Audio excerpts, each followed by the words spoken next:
रामकृष्ण हरी. श्री संतांची माता चरणावरी साष्टांग हे करी दंडवत. सर्व मंगल मांगल्ये शिवे सर्वात साधिके शरण्ये त्र्यंबके गौरी नारायणे नमोस्तुते.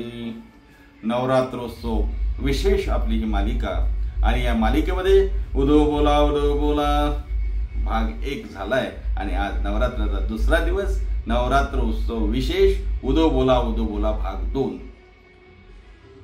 आजच्या भागामध्ये आपण चिंतन करत असताना नवरात्राच्या निमित्ताने काल जसं मी बोलून गेलो की आपण इथून पुढचे काही दिवस देवीचा गोंधळ घालू, देवीचा जोगवा मावू, देवीचा फुलवरा बांधू. त्या अनुषंगाने आज आपल्याला काहीतरी करायचं आहे. देवीचा गोंधळ आपण घालणार आहोत. आता देवीचा गोंधळ घालायचं म्हटलं म्हणजे नेमकं काय करायचं हे मी नंतर सांगतो. त्या अगोदर गोंधळ प्रकरणातील म्हणजे श्री संत शांतीब्रह्म एकनाथ महाराजांनी गोंधळ जो घातलाय मंगळवारच्या अभंगामध्ये जो अभंग आला तो माझ्या आवडीचा अभंग आहे, तो आपल्या समोर ठेवतो आणि मग त्या अभंगावर थोडंफार आपण चिंतन करू. अभंग असा आहे. अनादि अंबिका भगवती, अनादि अंबिका भगवती, बोध परडी घेऊन हाती, बोध परडी घेऊन हाती, पोत ज्ञानाचा पाजळती, पोत ज्ञानाचा पाजळती, उदो उदो भक्त नाचती, गोंधळा येई वो जगदंबे, गोंधळा येई वो जगदंबे, मूळ पीठ अंबे, मूळ पीठ अंबे, गोंधळा येई वो जगदंबे, गोंधळा येई वो जगदंबे. व्यास वशिष्ठ शुक गोंधळी, नाचताती सोहम मेळी, द्वैत भाव विसरुनी बळी, नाचती अंबे तुझे गोंधळी, गोंधळा येई वो जगदंबे, गोंधळा येई वो जगदंबे, मूळ पीठ अंबे, मूळ पीठ अंबे, गोंधळा येई वो जगदंबे, गोंधळा येई वो जगदंबे. मुकुटमणी पुंडलिक 33 कोटी देवनायक, गोंधळ घालती सकौतुक, एका जना धनी नाच देख, गोंधळा येई वो जगदंबे, गोंधळा येई वो जगदंबे, गोंधळा येई वो जगदंबे, गोंधळा येई वो जगदंबे, मूळ पीठ अंबे, मूळ पीठ अंबे, गोंधळा येई वो जगदंबे, गोंधळा येई वो जगदंबे. नाथरायांचा श्री संत शांती ब्रह्म एकनाथ महाराजांचा हा मंगळवारच्या अभंगातला गोंधळ प्रकरणातला हा अभंग आहे आणि आपल्याला देवीचा गोंधळ घालायचा आहे. त्यामुळे मी अभंग म्हटला आणि या अभंगाच्या अनुषंगाने थोडं चिंतन करूयात. काय आहे गोंधळ म्हणजे काय आपल्याला माहिती आहे.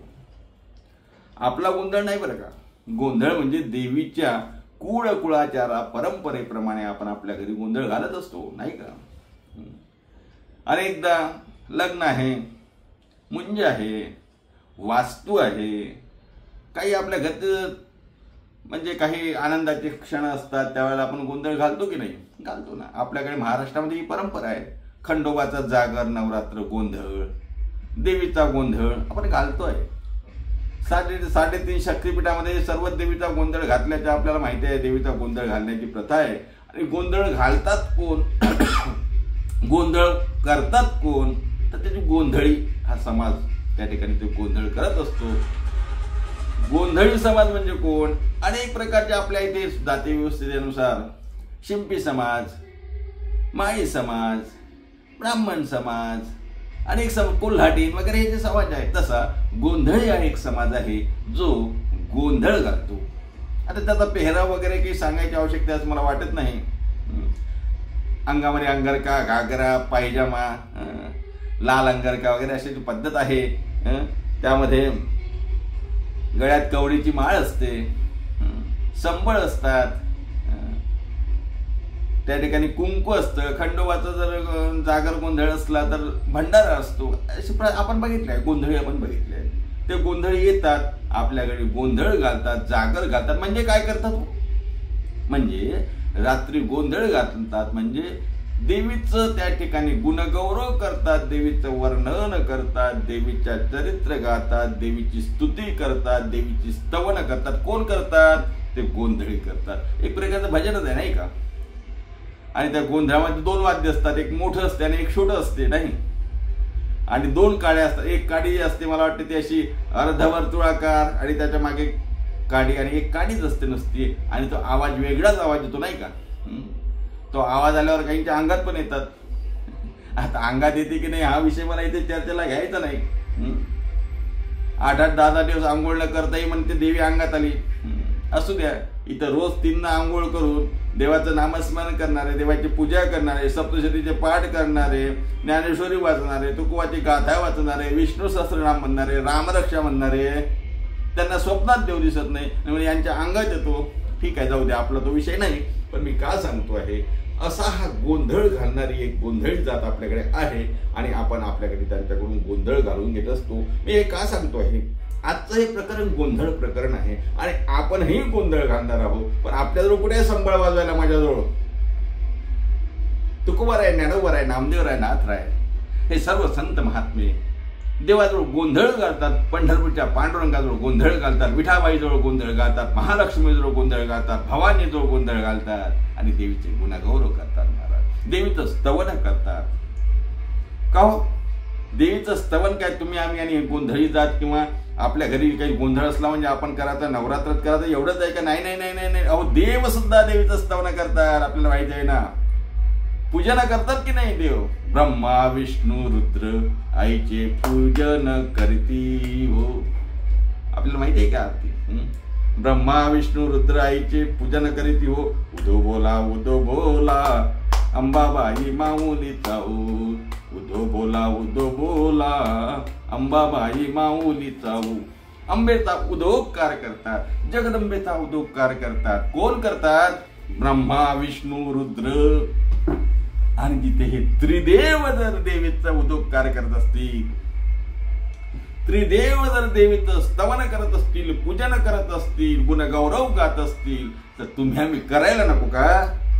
करायलाच पाहिजे. आणि म्हणून या ठिकाणी आज आपण मुद्दामून नाथरायांचा अभंग याचा म्हटला आणि त्यावर चिंतन करणार आहोत. गोंधळ. अनेक संतांनी गोंधळ घातलाय, अनेक संतांनी गोंधळाचा विषय मांडलाय. माऊली ज्ञानोबारायांपासून तर तुकोबारायांपर्यंत सर्वांनी गोंधळ. तुकोबाराय तर म्हणतात एका अभंगामध्ये, आम्ही गोंधळी गोंधळी, आम्ही गोंधळी गोंधळी, आम्ही गोंधळी आहोत. आम्ही त्या अंगर का घातला नसेल, कुंकू आमच्या बॅग मध्ये नसेल, आमच्याजवळ संबळ वाजवला नसेल, पण आम्ही गोंधळी आहोत. तुकोबाराय म्हणतात, आम्ही गोंधळी गोंधळी, आम्ही गोंधळी गोंधळी, गोविंद गोपाळाच्या मेळी, गोविंद गोपाळाच्या मेळी, आमचा घालावा गोंधळ, आमचा घालावा गोंधळ. तुकोबाराय देवीचं गोंधळ गातात, विठुरायाचा गोंधळ गातात आणि तुकोबाराय तर स्पष्ट सांगतात, आमचा घालावा गोंधळ, वाजो हरिनामी संबळ. आम्ही संबळ वाजवणार. संबळ, आता मी गोंधळ्यांची संबळ सांगितली, तिथे पण संबळ आहे. हरिनामाची संबळ वाजू म्हणजे हरिनामाचं गुणगान गाऊ, देवाचं भजन करू, नामस्मरण करू, नाम गौरव करू आणि त्याचा गोंधळ घालू. त्याचे आम्ही गोंधळी आहोत. आम्ही गोंधळी गोंधळी, आम्ही गोंधळी गोंधळी. अशा प्रकारचं तुकोबारायांनी गोंधळ घातला, माऊली ज्ञानोबारायांनी गोंधळ घातला. संबळ म्हणजे काय थोडक्यात सांगू का? चंडमुंडाचा वध झाला. कोणी वध करत नव्हतं त्यावेळेला देवांनी देवीला आदिशक्तीला विनवणी केली. आदिशक्ती प्रगट झाली, त्या राक्षसांचा वध केला. पण त्या राक्षसाला वाटलं की ही बाई, ही महिला, ही नारी, ही स्त्री, ही अबला, ही आपला काय वध करणार? जिथे मोठे मोठे देव आपला वध करू शकले नाही, तिथे नारी काय वध करणार महाराज? स्त्री उपभोगाची साधन आहे, लढण्याचं तिच्यामध्ये त्या ठिकाणी लढण्याचं कसब नाही, ती लढू शकत नाही असं त्यांना वाटलं. परिणाम असा झाला, आई जगदंबेने चंडमुंडांचा त्या ठिकाणी नाश केला. त्यांच्या लक्षात आलं ही स्त्री म्हणजे साधारण स्त्री नाही, उपभोगाचं साधन म्हणून तिच्याकडे बघायसाठी स्त्रीसाठी जे बघतायत ती दृष्टी नाही, तर ही खरं जननी आहे, ही आणि आमचीही जननी आहे, आमचीही आई आहे, असा त्यांना त्यावेळेला पश्चाताप झाला. त्यांना असं समजायला लागलं आणि मग त्यांनी चंडमुंडांनी देवीला अर्पण काय करायचं तर आपल्या मुंड्या छाटल्या आणि मुंड्यांची मुंड माळ देवीला अर्पण केली आणि स्वतःचं कातडं काढूनच त्याचं वाद्य बनवलं, त्याला संबळ असं त्या ठिकाणी म्हटलं गेलं महाराज. तेव्हापासून संबळ वाजवला जातो, तेव्हापासून गोंधळ आहे. आणि गोंधळ आजचा नाही, मी सांगितलं ना तुम्हाला, पुरातन काळापासून हा गोंधळ आहे आणि तोच गोंधळ आज आपल्याला इथे घालायचा आहे. नाथराय वर्णन करतात आम्ही गोंधळ घालणार. कोणाचा गोंधळ घालणार, का गोंधळ घालणार, कशासाठी गोंधळ घालणार आणि का गोंधळ घालावा, कसा गोंधळ घालावा. काय देवीचे 4 गाणे म्हटले म्हणजे झाला का गोंधळ? देवीचे 4 गाणे म्हणून जर गोंधळ झाला तर तुम्ही नक्कीच गोंधळात पडला असं समजा. गोंधळात पडू नका. खरा गोंधळ काय आहे नाथराय सांगतात की आम्ही गोंधळ घालतो कोणाचा, अनादि अंबिका भगवती, अनादि अंबिका भगवती, त्या देवीचा आम्हाला गोंधळ घालायचा आहे. कोण देवी, काय त्या देवीचं नाव, कोण आहे ती? नाथराय म्हणतात असं ती कोण आहे. इथे तुम्हाला सांगू काय अभंगामध्ये नाथराय आणि देवीचा संवाद चाललाय असं वाटते, कारण नाथराय देवीशी बोलतात ना, गोंधळाला ये असं म्हणतात देवीला, म्हणजे बोलतायत. इथे दोघांचा संवाद आहे महाराज. दोघांचा वाद असतो, विसंवाद असतो, संवाद असतो. इथे संवाद आहे आणि भक्ती आणि शक्तीची संवाद आहे, भक्तीमध्ये आहे महाराज. नाथराय देवीशी बोलतात आणि देवीला सांगतात देवी तू अनादी आहे, अनादी अंबिका भगवती. आता अनादी म्हणजे काय, अंबिका म्हणजे काय, भगवती म्हणजे काय, हे सोपं आहे. काही मी खूप क्लिष्ट कठीण अवघड करून सांगणार नाही, कारण एवढं अवघड करून क्लिष्ट करून सांगणं म्हणजे मलाही तेवढं जमणार नाही. मुळात क्लिष्ट आणि अवघड सांगून फायदा काय, समजावं असं सांगितलं गेलं पाहिजे आणि ते समजलं पाहिजे, तुम्ही ऐकलं पाहिजे, नाही का. म्हणून अनादी अंबिका भगवती. अनादी आहे, अनादी म्हणजे ज्याला आदी नाही, ज्याला अंत नाही, असं अनादी. अनादी, आदीही नाही अंतही नाही. भगवंत आदी आहे, अंत आहे का हो? मला सांगा, भगवंत कधी होता आणि भगवंताचा अंत कधी झाला? देव कधी जन्माला आला आणि देव कधी मेला विचारतो मी तुम्हाला. मेला शब्द वापरला, अर्थात देवाचा अंतही नाही, देवाचा उगमही नाही, देवाचा प्रारंभही नाही, देवाचा अंतही नाही. तसं देवीचा अंतही नाही, देवीचा प्रारंभही नाही. मुळात एक सांगू का तुम्हाला, भगवंत म्हणजे देव हा शक्तीशिवाय राहूच शकत नाही. म्हणून भगवंत आणि भगवती मी जे म्हटलं ना मागच्या भागामध्ये एक आहेत. भगवती काय करते, अनादी आहे म्हणजे आदी नाही, अंत नाही. अंबिका म्हणजे सक्षम आहे, शक्तिवान आहे, शक्तिपीठ, नाही का. अंबिका अनादी, अंबिका शक्तिवान आहे. भगवती आहे, भगवंत आणि भगवती. भगवती म्हणजे श्रीमंत आहे, भगवती म्हणजे ऐश्वर्य संपन्न आहे. जसं मी आपल्याला ओवी सांगितली आहे का, यशस्वी अवतार ज्ञान वैराग्य ऐश्वर हे साही गुण जेत वसतसे ऐसा तो भगवंतू. माऊलींनी म्हटलं तेच जसंच्या तसं भगवतीला लागू होते. म्हणून अनादी अंबिका भगवती. नाथराय वर्णन करतात आमची देवी कशी आहे, अनादी आहे. आमची देवी कशी आहे, अंबिका आहे. आमची देवी कशी आहे, भगवती आहे. ऐश्वर्य संपन्न आहेच ना. हिरण्य सूक्तामध्ये वर्णन आलं की नाही, श्री सूक्तामध्ये. धन धान्य ऐश्वर्य सर्व देवी देते की नाही. श्री वर्चसम आयुष महारोग्यमिधाचमारमते धनम धान्यम पशुम बहुपुत्र लाभम शतसंवत्सरम दीर्घमायो महालक्ष्मी विद्महे वैष्णवपत्नी च धीमहि तन्नो लक्ष्मी प्रचोदयात्. श्री सूक्त हिरण्य सूक्त यामध्ये आपण हे बघतो की नाही. मग याचा अर्थ ऐश्वर्य संपन्न आहे म्हणून ती देऊ शकते की नाही. मग ती ऐश्वर्य संपन्न आहे, बलवान आहे, शक्तिवान आहे, म्हणून ती भगवती आहे, म्हणून ती अंबा आहे आणि अनादी तर आहेच आहे. नाथराय वर्णन करतात अनादी अंबिका भगवती, अनादी अंबिका भगवती. आणि ती येते कशी, महाराज म्हणतात बोध परडी घेऊन हाती, बोध परडी घेऊन हाती. परडी सर्वांना माहिती आहे परडी. परडी आपण फुलं वेचतो ती परडी म्हणा, किंवा जोगवा मागताना जोगवा मागायला येतात ना आपल्याकडे काही महिला, ते परडी घेऊन येत असतात. ती परडी घेऊन येते, बोध परडी घेऊन येते. आणि त्या परडीमध्ये काय, बोध परडी. आणखी काय हो, पोत ज्ञानाचा पाजळती, पोत ज्ञानाचा पाजळती. बोध म्हणजे उपदेश करण्यासाठी त्या ठिकाणी अंबिका, जगदंबा, अनादी असलेली भगवती, रेणुका, विठाई, किठाई, कृष्णाही, कानाही, विठाबाई सर्व येतात. आणि हाती काय म्हणतात, बोध परडी घेऊन हाती, बोध परडी घेऊन हाती. आणि मग पोत ज्ञानाचा पाजळती. आणि त्या परडीमध्ये महाराज पोत ज्ञानाचा, पोत म्हणजे ज्योत, आणि ज्ञानाची ज्योत घेऊन परडीमध्ये बोध घेऊन अंबिका आली आहे.